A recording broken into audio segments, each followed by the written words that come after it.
বলছে আজকে কালকেও একটা উইয়ার্ড জিনিস দেখেছি যে ওনা ওর কাকার গায়ে একটা পা তুলে ঘুমায়। লাইটটা যখন অন করে আমার মা দেখছে কেউ নেই, ওখানে ও দাঁড়িয়ে, শি ইজ ফুল নেকেড, ওখানে দাঁড়িয়ে দাঁড়িয়ে ও কার সাথে গল্প করছিল।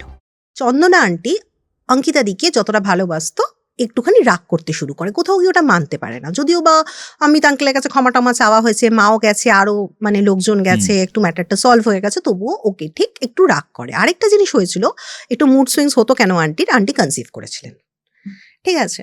তো আন্টি কনসিভ করার পর থেকে আন্টি একটা জিনিস খেয়াল করতো যে ওর না ঠিক মুখে সে ইনোসেন্সি বা সেরকম নেই, কি যেন ভাবছে করছে, এই অঙ্কিতা, তখন হয়তো অঙ্কিতা রেসপন্ড করছে।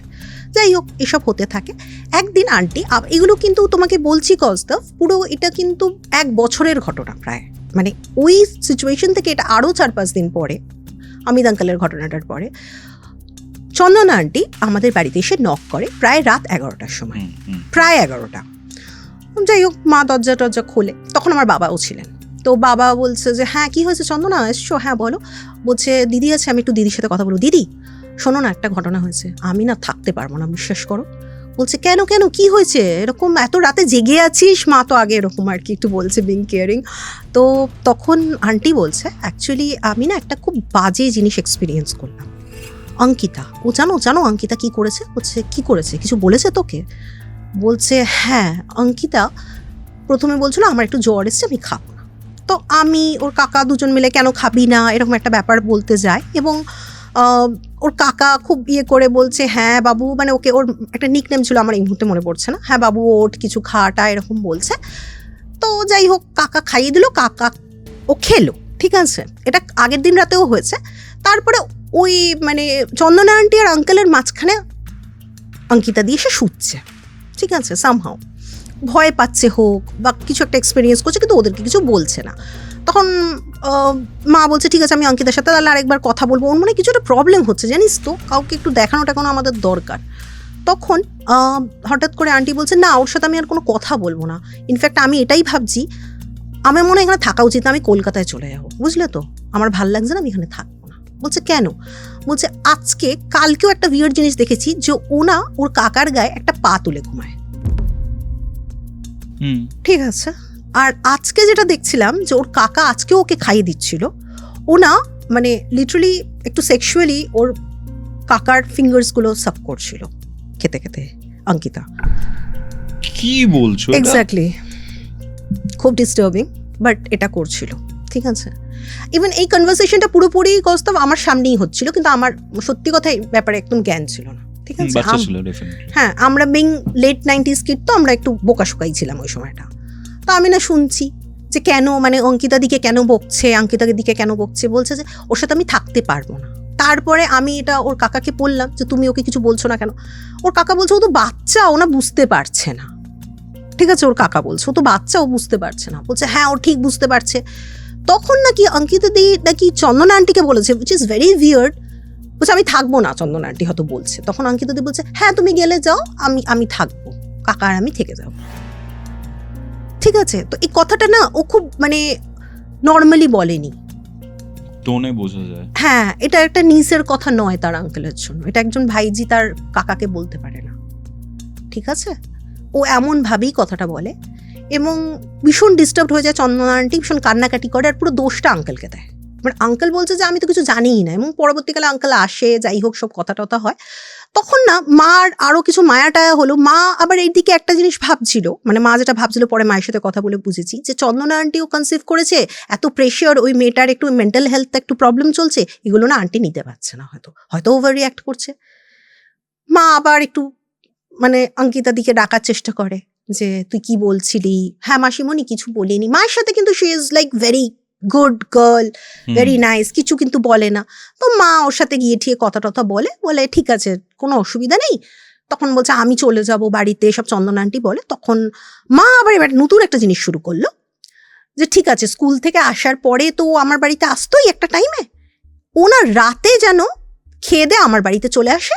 এই তো মানে আমার কথা বলছে শাইনির বাবা তো থাকবে না, আমি ওকে নিয়ে শোবো, কথা বলবো, গল্প করবো, আস্তে আস্তে এইসব জিনিসগুলো একটু ভুলে যাবে। আর কি করবো, মেয়েটা তো মা নেই, ওর মার কোনো খোঁজ খবর নেই, ওর স্টেপ মাদার ওর এইসব দায়িত্ব তো নেবে না, ও স্টেপ মাদারকে পছন্দ করে না।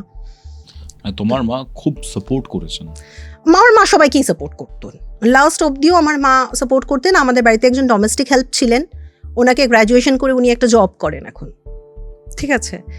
তো আমার মা সাপোর্ট করতেন, এটা তো আমি প্রাউড কোথাও গিয়ে। যাই হোক, তো coming back to the story, তো মা কি করে, মা ওকে না ভীষণ ভালোবাসতো, প্রচণ্ড ভালোবাসা শুরু করে। আর মোস্ট অফ দ্য টাইম ওই টাইমটা থেকে অঙ্কিতা দি আমাদের বাড়িতেই থাকে।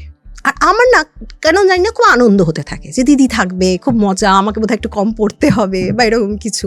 তো দিদি আমাদের বাড়িতে থাকতে থাকে। আর এবার ওর কাকু কাকিমা কিন্তু আসতো একটু মাঝে মাঝে, ওরা যেত, কথাবার্তা বলতো। কিন্তু ওর মানে চন্দনা আন্টি কাকার সাথে অঙ্কিতাদির ইন্টারাকশনটা একদম পছন্দ করতো না। ওর কাকা যদি নর্মালি বলতো তুই খেয়েছিস বাবু, ভালো আছে তো, মাসিমণির বাড়িতে অসুবিধা হচ্ছে না তো, আর বলতো, মাকেও বলতো দিদি যদি কোনো অসুবিধা হয় বলো, ওর কিছু লাগলে আমি প্রোভাইড করার চেষ্টা করছি। তো সেগুলো না চন্দনা আন্টি পছন্দ করতো না। কিন্তু শি ওয়াজ প্রেগনেন্ট অলসো, আর ওই ইনসিডেন্টটা দেখার পর থেকে পছন্দ করতো না। যাই হোক, আবার আমার বাবা নেই, অঙ্কিতা দি আমার বাড়িতে এসে থাকা শুরু করে পুরো প্রপারলি জামা কাপড় নিয়ে, ঠিক আছে। পড়াশোনাও এখান থেকে করছে, আমার মা করছে, একজন ফিমেল টিচারকে রাখা হয়েছে, সব কিছু ফাইন, শি ইজ ফাইন, মোটামুটি ঠিক আছে।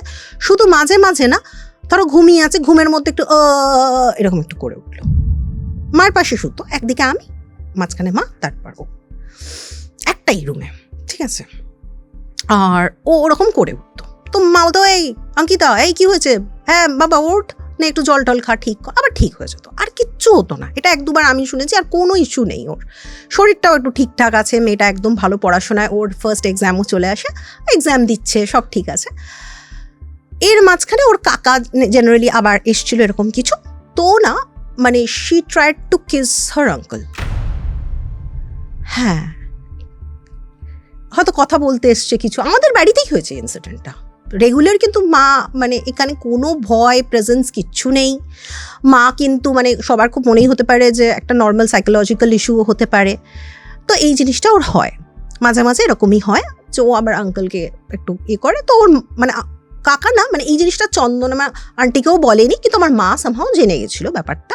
মানে আঙ্কেলই বলেছিল মাকে যে এই কী করছিস, হয়তো এরকম একটা বলেছে। তখন আমি ছিলাম না বাড়িতে, মা ওই জিনিসটা দেখে এবং হ্যান্ডেল করে নেয়। যাই হোক, এবার ওকে অনেক বোঝায় মা যে তুমি এগুলো করো না, তোমার সাথে এটা না। ওর একটা নর্মাল লাইফ শুরু হয়ে যায়।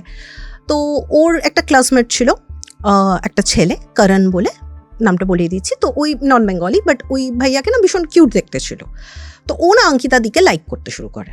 আর মা বেশ ভালো ওকে সাপোর্ট করেছে অনেকটাই। 2-3 মাস হয়ে গেছে, ওর ফার্স্ট এক্সামটা ছিল, এক্সামটা হয়ে গেছে, মানে ততক্ষণে কিন্তু মানে মোটামুটি সেকেন্ড ট্রিমেস্টার এসে গেছে ওই আন্টির, ঠিক আছে। আন্টিও কিন্তু আসে, আর জিনিসটা একটু নরম হয়ে গেছে, যেহেতু একসাথে থাকতে থাকতে খুব ব্যাপারটা আমরা নর্মাল হয় মেনে নেয়, আর ও বাচ্চা আলটিমেটলি, তো এইটা হয়। আর ওই করণের সাথে ও কিন্তু মাঝে মাঝে একটু কথা বলে করে, উইচ ইজ ভেরি ন্যাচারাল, সবাই আমরা মানে হ্যাঁ ওই এজের জন্য। আর মাও এটাকে এনকারেজ করছিল যে ভুল ভালো, ও হয়তো কিছু জিনিস হয়তো ওর জানতে ইচ্ছা করছে, which is very normal. Or normal অত ফ্রেন্ডস নেই, এক জায়গা থেকে এক জায়গায় আসছে, ও একটা ছেলের সাথে গল্প টল্প করছে, ভালো কথা।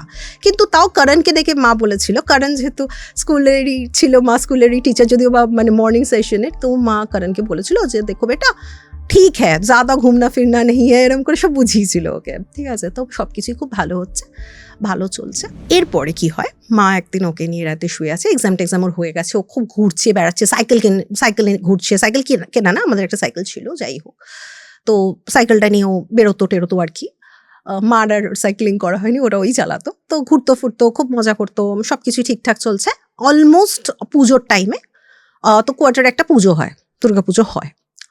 তো সেই পুজোটা শুরুও হবে এরকম 1 সপ্তাহ এরকম বাকি। তো মা অনেক রাতে কয়েকটা আন্টি ফান্টির সাথে ওখানে ডেকোরেশন করে প্রায় 11টা 11:30টায় বাড়ি ঢুকেছে। আমিও বাড়িতে আছি, অঙ্কিতা দি এসছে, অঙ্কিতা দি আমাদের বাড়িতেই আছে, অঙ্কিতা দি শুয়েছে। এবার আমি ঘুমিয়ে পড়েছি, মাঝখানে মা ঘুমিয়েছে, মা আর অঙ্কিতা দি সামহাও জেগেছিল একটু, 11টা বাজে হয়তো, 10টা-11টা, মা একটু জেগেছিল। তো মা আর অঙ্কিতা দি গল্প করতে শুরু করে, একটু কোনো কথা টথা বলতে ওরা দুজন ঘুমিয়ে এবার বেশ গল্প করছে, কথা টথা বলছে। তো মা গল্প করতে বলছে অনেক রাত হয়ে গেছে অঙ্কিতা, এবার ঘুমিয়ে পড়। তো যাই হোক, ঘুমিয়ে লাইট ফাইট অফ করে দিয়েছে। ঠিক মার 1-1.5 ঘন্টা পরে ঘুমটা ভেঙে যায়, একটা গলার আওয়াজে।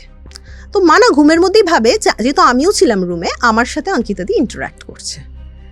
তারপরে মানে হয়তো ডান দিকে ফিরে, বা দিকে আমি শুয়েছিলাম, বা দিকে ফিরে দেখছে যে আমি শুয়ে আছি ওখানে অলরেডি, আমার সাথে ইন্টারাকশন করার কোনো জায়গা নেই। আস্তে করে উঠে মশারি টশারি কিছু টানানো হতো না, ওখানে ওরকম টানানো হয়ও না, আর আমরা টানাই না, আমি বরাবরই টানাই না। তো উঠে মা এমনি করে আস্তে আস্তে দেখছি যে কোথায় অঙ্কিতা, কোথায়, ডান দিকে অঙ্কিতা থাকার কথা বললে হয়তো শুয়ে কথা বলছে, দেখছে অঙ্কিতা নেই বেডে। আর মা যখন আস্তে আস্তে ওঠে তখন মা দেখছে যে অঙ্কিতা পুরো দাঁড়িয়ে আছে একদম হচ্ছে ডোরে, মানে বেডরুম যেটা তুমি হলওয়ে থেকে বেডরুমে ঢুকছো সেটা ডোরটা খোলা, অঙ্কিতা ওখানে দাঁড়িয়ে আছে এবং কারোর সাথে ইন্টারঅ্যাক্ট করছে, কথা বলছে। হ্যাঁ ফোনে হয়তো কথা বলতে পারে বা তুমি ভাবতে পারো ফোনে না, দাঁড়িয়ে দাঁড়িয়ে কথা বলছে এবং ওইদিকে একটা মানুষ আছে, এটাও মনে হচ্ছে মায়ের। তোমাদের নিজেদের রুমে? আমাদের নিজেদের রুমে, আমাদের নিজেদের কোয়ার্টারে, আমাদের নিজেদের বাড়িতে। সিঁড়ি দিয়ে উঠেই ফার্স্ট রুমটা ছিল আমাদের বেডরুম, 3টে রুম ছিল ওপরে, 2টো রুম মোটামুটি বন্ধ ছিল, একটা রুমে আমরা পড়াশোনা করতাম। তো প্রথম রুমটাতেই ও ছিল, মানে ও দেখছে কারোর সাথে দাঁড়িয়ে আছে। তো মানে আস্তে আস্তে ওঠে, ডিম লাইট জ্বালানো সরা ঘরে, মানে আস্তে আস্তে উঠে না একটু 2-4টে স্টেপ, ছোট ছোট ঘর না, বড় বড় ঘর, 4-5টা স্টেপ দিয়ে মেন মানে ডোরটার কাছে যেতে হবে, বেডরুমের ডোরটার কাছে। তো মা বাই দ্য টাইম যেতে না মানে দেখছে যে অঙ্কিতা এরমভাবে ইন্টারাক্ট করছে, না না না না না না না আমার না ভালো লাগছে না, না না না ওকে ওকে না না ঠিক আছে, এরকম আর কি, অ্যাজ ইফ কারোর সাথে যেন খুব একটু মজা করে কথা বলছে। তো মা না উঠে আস্তে আস্তে উঠে বেশ ওর কাছে দিয়ে গিয়ে দেয়াল দিয়ে গিয়ে আগে লাইটটা অন করে, কোনো কিন্তু মায়ের গা ভারী বা কিছু নেই। লাইটটা যখন অন করে আমার মা দেখছে কেউ নেই ওখানে, ও দাঁড়িয়ে, শি ইজ ফুল নেকেড, ওখানে দাঁড়িয়ে দাঁড়িয়ে ও কার সাথে গল্প করছিল। কোনো ড্রেস নেই গায়ে? কোনো ড্রেস নেই গায়ে, কোনো একটা শর্টস টি শার্ট আমিও পরতাম, ও পরতো, বাড়িতে যেমন আমরা মেয়েরা পরি আর কি, বাচ্চারা বেসিক্যালি। তো ওরমভাবে দাঁড়িয়ে আছে, মা 4 মিনিট দেখছে পেছন দিক থেকে যে ওইভাবে দাঁড়িয়ে আছে, এটা অঙ্কিতাই দেখছি তো, এই অঙ্কিতা অঙ্কিতা এই অঙ্কিতা বলে মা একটা হাত ধরে ওর টান মারে, পেছন দিকটা ঘুরে না মাকে দেখে, ও মাসিমণি আমি না বাথরুমে যাচ্ছিলাম, বলছে তুই কার সাথে এখানে কথা বলছিলি। মার একটু সাহস আছে, যাই হোক বা কিউরিয়াসিটি হোক, মা একটু গিয়ে ওখানে ফলো করতে যায়। মা ভাবে যে করণ ছেলেটা হয়তো এসছিল, ওকে, মা এটাই ভাবে, কেন ওর সাথে তখন রিলেশনশিপ মোটামুটি আছে, মা এটাই ভেবে নেয়। মা দেখে সেদিনকে মার একটু রাগ করেছিল ওর উপরে অটোমেটিক্যালি, যে দেখো আমার বাড়িতে তুমি এইসব করতে পারবে না অঙ্কিতা, গেট ইউরসেলফ ড্রেসড, আমি তোমাকে কিছু বলবো না, তোমার কাকু কাকিমাকেও বলবো না, অলরেডি তুমি জানো তুমি তোমার কাকিমাকে অনেক হার্ট করেছো, এগুলো ঠিক না, এবার বড় হচ্ছ, আমি তোমাকে ভালোবাসি, তুমি এগুলো করবে না, এগুলো কেন করবে, একটা প্রপার ওয়ে আছে। তো ও যাই হোক খুব কান্নাকাটি করে, বলে আন্টি আমি বুঝতে পারছি না আমি কেন এরকম করলাম, করণ ছিল না। তো মা না করণ ছেলেটার বাড়িতে ফোন করে অত রাতেই, কেন মা বলছে আমাকে জিনিসটাকে ধরতে হবে, এরকম জিনিসটা হতে দেওয়া যাবে না। তো মা না কাকু কাকিমা কাউকে না ফোন করে একজন করণের কোনো একটা রিলেটিভ বা কাউকে মা চিনতো, তার থেকে করণদের বাড়ির নাম্বারটা ডায়াল করে ল্যান্ডলাইনে, এবং জানতে পারে তার ছেলে বাড়ির থেকে বেরোনোর কোনো চান্স নেই, কেন তার ছেলে তাদেরই সামনে বসে বেশ পড়ছে, ওটা করণ ছিল না।